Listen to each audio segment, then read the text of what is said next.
Welcome. मैं हूं ज्योति। आप देख रहे हैं चुनावी समर, जहां पर एक और ताजा अपडेट के साथ हम हाजिर हैं।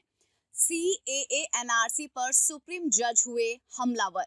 सुप्रीम कोर्ट के पूर्व जज ने मोदी सरकार की तानाशाही भरी नीतियों, सीएए और एनआरसी के खिलाफ खोला जोरदार हमला। जैसे कि हम जानते हैं कि मोदी सरकार के खिलाफ अक्सर ये आरोप लगता रहता है कि सरकार देश को धार्मिक रूप से बांटने का काम कर रही है। इसकी वजह से सुप्रीम कोर्ट के जस्टिस कुरियन जोसेफ ने इशारों में मोदी सरकार को बड़ी नसीहत दी है। आपको बता दें कि जस्टिस जोसेफ ने ये कहा है कि लोग अपनी सरकार चुनते हैं, फिर सरकार उन लोगों के लिए काम करती है, किसी और के लिए नहीं। उन्होंने ये भी कहा कि हर देश में अपनी एक जगह है, तभी ये जगह एक देश बनती है। जस्टिस जोसेफ ने ये भी कहा कि नागरिकता आपको एक स्थान देती है, लेकिन ये स्थान आपकी जाति, कमाई, लिंग पर निर्भर नहीं करता है। उन्होंने ये भी कहा कि कोई भी किसी व्यक्ति के स्थान को नहीं ले सकता है, और अगर मैं कोई गलत काम करता हूँ तो मुझे भी जेल होगी। यानी कि जज ने इशारों में संकेत दे दिया है कि समय आने पर सरकार से जुड़े लोगों को भी जेल हो सकती है।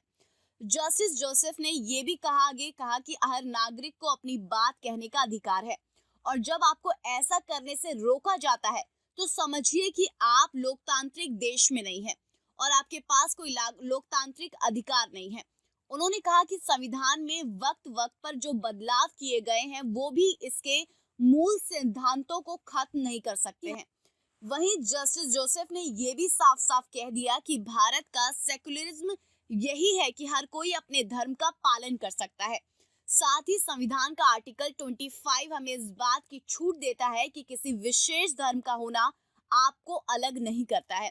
इस तरह जस्टिस कुरियन जोसेफ ने मोदी सरकार को साफ साफ बता दिया कि जिस तरीके से देश में सीएए एनआरसी के नाम पर जनता को परेशान किया गया, और जिस तरीके से भाजपा शासित कई राज्य लव जिहाद पर कानून बना रहे हैं, वे एक तरीके से जनता के स्वतंत्रता और अधिकारों का शोषण करने के समान है, और समय आने पर कोर्ट दोषी नेताओं को कड़ी से कड़ी सजा दे सकता है। तो इस पर आपकी जो भी राय है, आप प्लीज कमेंट सेक्शन में जरूर लिखें। Thank you so much. Keep watching today's for more news.